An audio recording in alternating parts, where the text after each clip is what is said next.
안녕하세요. 즐거운 책방입니다. 네, 오늘 소개해드릴 책은요. 긍정적인 사람의 힘, 시모 다이라 구미코라는 인기 강사가 쓴 책이에요. 그래서 오늘은 71페이지를 소개해드릴 건데요. 이 부분에서는 우리가 인간관계에서 소통을 하면서 내 감정을, 내 생각을 정확하게 전달을 해야지 오해도 안 생기고, 그리고 서로가 긍정적으로 호감 가는 그런 인간관계를 만들 수가 있는데, 거기서 자존감이 좀 낮거나 아니면 부정적이거나 아니면 너무 겸손을 너무 많이 표현하다 보니까 너 그게 조금 과해서 제대로 내 생각을 전달을 못하고 내 감정을 전달을 못해서 오해가 생기는 경우도 간혹 있거든요. 그래서 그러한 부분을 설명을 해드려요. 소개를 해드릴게요. 그러니까 칭찬을 받을 때도 잘 받는 그런 기술이 필요하다고 해요. 우리가 칭찬을 많이 하잖아요. 서로 예의상 할 때도 있지만 정말 예뻐 보여서 아니면 멋있어 보여서 뭘 잘하는 부분에 대해서 칭찬을 많이 하는데, 그런 칭찬을 내가 받았을 때 그 대답을 어떻게 표현하느냐에 따라서 상대방이 오히려 더 무안해질 수도 있고 또 불편하게 생각할 수도 있고 그러거든요. 그래서 그런 오해가 안 생기도록 그런 칭찬을 주고받고 하면서 서로 좋은 관계로 유지할 수 있도록 도와주는 그런 기술이 필요하다고 해요. 그래서 보통 자존감이 낮거나 너무 겸손해야 된다는 거에 치우쳐서 자신을 이제 깎아서 내리는 그렇게 표현하는 분들이 간혹 계세요. 자신감이 없거나 그럴 때. 그래서 여기서도 사례가 나오는데요. 아, 그 옷 참 멋진데요? 이렇게 이야기를 하면 칭찬을 하잖아요. 그러면 그런 자존감이 낮거나 아니면 그런 그런 소통을 하는 데 있어서 부담스럽게 생각하거나 아니면 너무 겸손하게 하려고 노력을 하거나 그렇게 되면 아니에요. 싸구려인데요. 뭐. 이제 그렇게 받아들이는 거죠. 그러면 칭찬하는 사람은 야, 이게 뭔가 나는 그래도 이뻐 보이고 좋아 보여서 칭찬한 건데 왜 저렇게 이야기를 하지? 내 말이 뭐 잘못됐나? 그러면서 좀 오해가 생길 수도 있고, 내가 칭찬을 하면 반갑게 고맙게 웃으면서 화답이 와야 되는데 그렇지가 않으니까 별로 그런 감정이 그렇게 좋을 수만은 없거든요. 그래서 그럴 때는 그거 참 멋진데요? 이렇게 이야기를 하면, 그럴 때는 고맙습니다. 칭찬해 주니까 너무 기뻐요. 그렇게 얘기를 해주는 거죠. 그리고 또 상대방에게 칭찬할 게 있으면 또 이렇게 부메랑처럼 받았으니까 주고 받고 하는 그런 칭찬을 하면 더 좋겠죠. 그런데 그렇지 않고 약간 너무 겸손을 하다 못해 약간 비하를 하면서 대답하는 사람도 있어요. 뭐 어디에 초대를 하거나 어떤 일을 참 잘했어 이야기를 했을 때 저 같은 게 뭐 감히 거기에 뭐 끼겠어요. 그런 식으로 자기 자신을 비하하고 낮춰버리고 너무 낮춰버리는 거죠. 그러면 초대를 한 사람도 무안할 수가 있거든요. 그러한 좋은 감정으로 좋은 생각으로 이야기를 한 건데 기쁘게 받을 줄 알았는데 거기 손을 절레절레 흔들면서 아니에요. 제가 뭐 거기 끼겠어요. 감히 어떻게 제가 끼겠어요. 그렇게 이야기를 하면 무안한 거예요. 그리고 또 어떤 일에 대해서도 칭찬을 했는데 제가 뭐 그렇게 대단하다고 아니에요. 뭐 그거 별거 아니에요. 그런 식으로 이야기를 하면 아닌데 난 진심으로 칭찬을 했는데 왜 그렇게 받지? 그래서 좀 안타깝게 생각할 수도 있고 제대로 내 말이 전달이 안 됐나 하는 그런 생각도 할 수도 있고 그렇거든요. 그리고 또 여기서 사례가 나오는데요. 오늘 멋진 신발을 신었네? 그랬더니 이 대답을 어떻게 했냐면요. 구두가 구식이라고 놀리는 거예요? 그러면서 장난식으로 이야기를 한 거죠. 그러면 이 칭찬을 한 사람은 아니 내가 그런 말이 아닌데 아니에요. 그런 뜻이 아니고요. 그래서 오히려 막 난처해서 막 그러잖아요. 그런 상황이 벌어져요. 그러니까 칭찬을 하면 고맙습니다. 정말 기분 좋아요. 정말 기분 좋은 말을 해주셔서 기뻐요. 그런 식으로, 아, 그렇게 내 신발이 그렇게 멋져 보이나요? 정말 기분 좋아요. 감사합니다. 그렇게, 칭찬한 거에 대해서 감사의 표시를 하고, 내 감정이 그걸로 인해서 너무 좋아요. 그런 설명을 해줘야 되는데, 그런 게 없이 이렇게 약간 비하를 하고, 아니면, 너무 낮춰서 이야기를 하고, 그리고 또 부정적으로 이야기를 하면 칭찬하는 사람도 다음부터는 별로 칭찬하고 싶지 않아. 칭찬해봤자 좋은 소리 못 들어. 그렇게 되는 거거든요.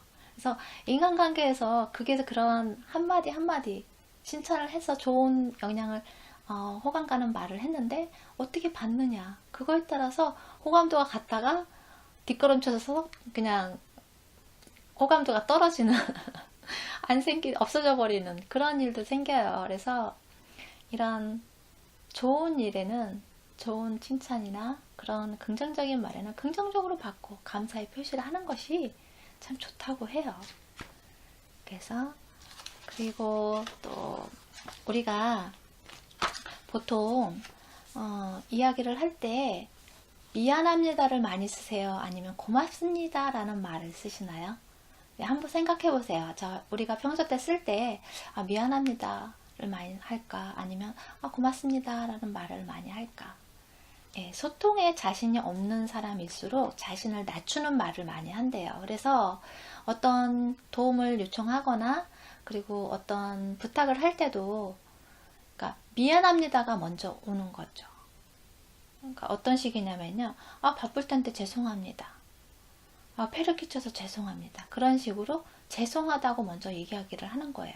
그런데 상대방도 이렇게 흔쾌히 받아들여서 그걸 해주는 거잖아요. 그렇기 때문에 죄송하다는 말 표현 대신에 그거보다는 감사해 거기 그렇게 흔쾌하게 해준 도움을 준 그런 상대방에 대해서 감사하는 마음을 표현하는 게 더 좋다고 해요. 그러니까 어떻게 하냐면요. 바쁘신데 고맙습니다. 도와주셔서 감사합니다. 덕분에 일이 잘 해결됐어요. 고맙습니다. 그런 식으로 감사한 마음을 더 전하는 게 더 좋다고 해요. 상대방이 들었을 때 더 호감 가고 더 좋은 감정으로 남는 거죠. 내가 일을 도와줬을 때 그런 말을 듣는 것이, 그러니까 죄송하다는 말을 듣기 위해서 내가 하는 건 아니잖아요. 도와주고 배려해주고 그러는 건 아니잖아요. 감사한 마음을 듣기 위해서 뭐 하는 경우도 있고 안 하는 경우도 있지만 좋은 마음으로 했으면 거기에 대해서 감사의 표현을 하는 게 더 좋다는 거죠.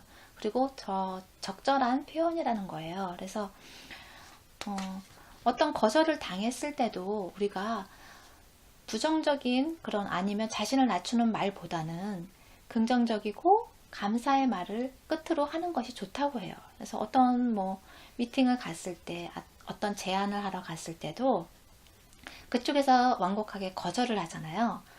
어떤 식이냐면요. 미안하지만 우리 회사에서는 당신께 그 일을 부탁드리기 힘들겠습니다. 이렇게 딱 잘라서 이렇게 거절을 했어요. 그럼 그거에 대해서 그렇습니까? 아쉽네요. 그러면서 검토해 주셔서 감사합니다. 그렇게 이야기를 하는 거죠. 그리고 거절했다고 해서 그게 자신감 없게 막 주눅들 필요 없거든요. 자신감 있게 그런 이야기를 자신의 생각을 정확하게 전달하는 것이 그런 지금의 일로 끝날 수도 있지만 다음에 또 다시 연결해서 만나게 될 수도 있고 그런데 그랬을 때 그 사람에 대한 이미지가 훨씬 더 책임감 있어 보이고 자신감 있어 보이며 자신감 있게 행동하면 책임감 있어 보이고 더 일을 잘할 것 같은 그런 긍정적인 이미지를 심어주거든요. 그래서 이러한 거절을 했을 때도 정확하게 거기에 대해서 시간을 내준 거에 대해서 검토를 해준 거잖아요. 그래서 그런 부분에 대해서 감사하다고 다음 기회에 좋은 기회에 다시 뵙기를 바랍니다. 감사합니다. 그렇게 정확하게 나 자신감 있게 그렇게 이야기를 해주면 좋은 이미지로 남거든요. 그 사람의 이미지가. 그렇기 때문에 그렇게 긍정적으로 감사의 뜻을 전달하는 것이 좋다고 해요. 그리고 이제 우리가 속마음을 전하는데도 요령이 필요한데요. 어떤 내 감정에 마음에 안 드는 부분이 있어요. 근데 그거를 표현을 해야 되는데 상대방이 내가 이거를 이야기하면 기분 나쁠 수도 있고 오해를 할 수도 있고 서로 불편해질 수도 있으니까 참고 하는데 그러한 것들을 참고 있지 말고 솔직하게 이야기를 해야 되는데 긍정적으로 표현을 해서 내 생각과 감정을 이야기해 주는 게 중요하다고 해요. 여기서는 어떤 여자분이 꼬맹이라는 그런 이야기를 많이 듣는 거예요. 체격도 작고 오목조목 생기고 해서 정말 매력이 있는 여성분인데 어렸을 때부터 작고 오목조목하고 귀엽고 하니까 꼬맹아 꼬맹하고 그렇게 부른 거예요. 별명이 그렇게 되어버린 거예요. 이름 대신에 꼬맹이라는 이름인 꼬맹이라는 그런 별명을 더 많이 불려지게 된 거예요. 그래서 하도 듣다 보니까 자신도 기분이 안 좋은 거예요. 듣고 싶지 않은 거예요. 그런 이야기를. 꼬맹이란 소리를 듣고 싶지 않은데 성인이 되어서도 직장에서도 아이고 귀여운 꼬맹이 아가씨 그러면서 자신한테 그렇게 이야기를 하는 거예요. 그러니까 어떻게 싫다고는 이야기를 해야 되는데 그렇게 하지를 못하는 거죠. 그랬을 때 어떻게 표현하냐면요. 일단은 자신을 호감 있게 좋게 봐주면서 이렇게 이야기를 한 거잖아요. 그렇게 부른 거잖아요. 그런 거에 대해서는 먼저 긍정적으로 감사의 말을 하는 거죠. 귀엽게 봐주셔서 고맙습니다. 저는 별명으로 불러주는 것도 기쁘지만 꼬맹이라는 별명은 그만 듣고 싶어요. 제가 작은 키가 콤플렉스거든요. 그래서 자신이 그런 꼬맹이로 불려지는 게 원치 않는다는 그런 표현을 정확하게 전달해줘야 되는데 그 전에 상대방에 대한 그런 좋은 감정에 대해서는 감사의 말을 하고 그리고 나서 자신의 생각을 이야기를 해주는 거죠. 자신이 왜 그게 싫은지 그 이유도 같이 이야기해주면 상대방에서 그렇구나 미안해 진작 얘기하지 몰랐어 그렇게 되는 거죠. 왜냐면 그런 이야기를 했을 때 그냥 싫지만 그냥 웃어 넘기고 하면 상대방은 그게 괜찮은가 보다 좋은가 보다 그렇게 생각할 수 있거든요. 그렇기 때문에 내가 싫다면 그게 싫다면 그런 싫은 거에 대해서 정확하게 이야기를 하는데 이제 긍정적으로 이렇게 표현을 바꿔서 이야기를 해주는 거죠. 그래야 서로가 불쾌감 안 생기고 또 불편해지지도 않고 그러겠죠. 그러한 표현들이 그런 조금만 신경 쓰면 긍정적으로 생각하고 그렇게 조금만 신경 써서 이야기를 하면 그렇게 불편하고 그런 일은 없겠죠. 여기서 또 사례 한번 읽어 드릴게요. 여기 예에 나온 부분이 있거든요. 우리가 이제 거절을 할 때 어떤 일을 부탁을 했는데 그걸 거절해야 돼요. 지금 할 수가 없어요.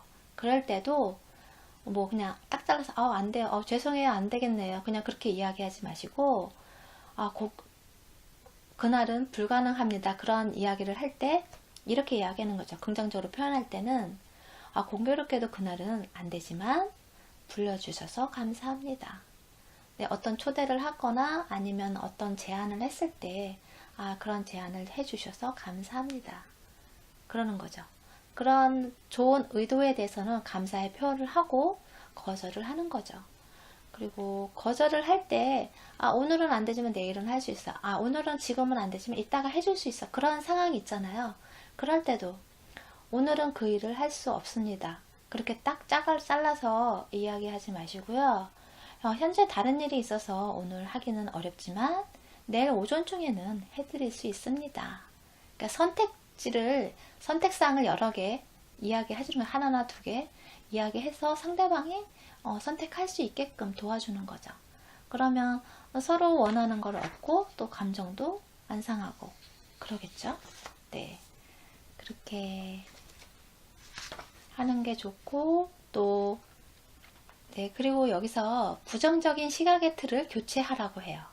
그게 무슨 얘기냐면요. 어떤 부부가 결혼을 했어요. 이 남자가 너무 자상하고 좋은 거예요. 그래서 그게 좋아서 결혼을 했는데 결혼해서 살고 하다 보니까 너무 우유부단한 거예요. 그래서 그게 싫은 거예요. 싫어진 거예요. 그러니까 처음에는 자상하고 잘해주고 다정하고 그래서 좋았는데 결혼을 해서 보니까 그런 자상하고 다정했던 그런 성격이 우유부단하게 느껴지는 거죠. 결혼하고 나서는. 그러니까 이 남자가 바뀐 게 아니고 내가 보는 시각이 바뀐 거죠. 내 감정이나 시각이 바뀐 거예요. 그러니까 이런 것처럼 내가 긍정적으로 보면 정말 좋은 점이고 호감 가는 점인데 부정적으로 단점이라고 보면 그것이 정말 안 좋은 거고 그렇게 되거든요. 그러니까 어떤 시각으로 보느냐가 참 중요해요. 그래서 사람에 대한 인상도 내가 긍정적으로 좋은 시각으로 보면 괜찮은 사람인데 장점도 많고 괜찮은 사람인데 내가 부정적이고 안 좋은 시각으로 보면 저 사람은 뭐 저런 사람이 다 있어. 저 사람 진짜 별로야. 그렇게 되는 거거든요. 그러니까 어떤 시각으로 보느냐. 내가 부정적인 틀을 갖고 그 시각으로 사람들을 보고 주변 환경들을 본다면 정말 살기 힘들고 나쁜 사람만 있고 또 무례한 사람만 있는 거예요. 그런데 내가 긍정적으로 좋은 감정으로 감사하는 마음으로 시각으로 그런 시각으로 세상을 이렇게 보면 참 좋은 사람도 많아. 참 예쁜 사람도 많고 마음씨 고운 사람도 많고 정말 살만한 세상이야. 그렇게 되는 거거든요. 그러니까 그런 예를 한번 들려드릴게요. 장점이에요. 장점. 다정하다. 그런 장점이 있어요. 근데 그걸 부정적으로 단점이라고 생각하잖아요. 그럼 우유부단한 거예요. 그리고 결단력이 있어서요. 좋아요. 그런데 그걸 부정적으로 생각하면 자기중심적인 거죠. 그리고 목소리가 커요. 그런데 장점이라고 생각했어요. 목소리가 커서 시원시원하고 커서. 그래서 단점으로 생각하면 시끄러운 거예요. 그 사람 목소리가 너무 크기 때문에 시끄럽다 생각을 하는 거죠. 단점으로 부정적으로 생각을 하면. 그리고 긍정적으로 주관이 강하다 생각을 하면 부정적으로 봤을 때는 협동심이 없다고 생각을 하는 거죠. 그리고 겸손한 사람은 부정적으로 생각했을 때는 소극적이라고 생각을 하는 거죠. 그리고 진지한 사람은 참 진지해. 그런 사람을 부정적으로 보게 되면 재미없어. 저 사람은 따분해. 그렇게 되는 거예요. 그러니까 어떤 시각으로 내가 상대방을 보느냐에 따라서 좋은 감정, 좋은 관계로 유지를 할 수 있는데 내가 부정적인 시각으로 부정적인 그런 생각들로 감정으로 상대방을 보면 정말 별로이고 가까이 가고 싶지 않고 나랑 안 맞는 사람이라고 생각을 하게 되거든요. 그러니까 우리가 상사를 좀 안 좋고 미운 사람이 있잖아요. 그러면 그 사람에 대해서 이제 단점이라고 생각하는 거 내가 싫어하는 부분에서 막 적어보세요. 종이에다 적어보시고 그거를 그러니까 장점으로 교체를 하는 거죠. 긍정적인 시각으로 이렇게 바꿔서 하는 그런 걸 한번 해보셨으면 좋겠어요. 그러면 좀 덜 미워지지 않을까 하는 생각을 했어요. 그래서 또 어떤 사람을 봤을 때 단점이 참 그러한 내가 안 좋다고 생각하는 부분을 써서 놓고 그거를 좋은 긍정적인 시각으로 이렇게 돌려서 보고서 그거를 적으면 그런 비교가 되잖아요. 그래서 부정적이라고만 생각을 했는데 그게 아니었구나. 긍정적인 면이 있었구나. 긍정적으로 이게 오히려 긍정적인 면이었네. 장점이었네. 그런 생각을 하게 되거든요. 그렇기 때문에 한번 제가 직장에서든 안 맞는 사람이 있어요. 그리고 좀 무례한 사람도 있고 항상 있어요. 성격 급해갖고 막 큰 소리 내는 사람도 있고 그러니까 사람이 다 다르잖아요. 성격이나 표현하는 방식도 다르잖아요. 그렇기 때문에 그런 게 참 안 맞다. 그것 때문에 스트레스다. 그렇게 생각하시면 그런 걸 한번 적어보세요. 그래서 긍정적으로 바꿔서 생각할 수 있는 부분이 있을 거예요. 그래서 그 단점을, 안 좋은 점을 나열을 하시고 그거를 긍정적으로 시선으로 바꿔서 다시 한번 적어보세요. 그러한 노력들을 하시면 좀 덜 믿고 어떻게 보면 또 그 사람을 이해하게 될 수도 있거든요. 아, 이런 게 꼭 나쁜 면은 아니고, 그래서 이해하게 되고 긍정적으로 바라보는 게 자꾸 생각을 긍정적으로 바꿔서 생각을 하게 되면 그 사람이 대할 때도 목소리나 말투나 그런 얼굴 표정이나 그게 달라지거든요.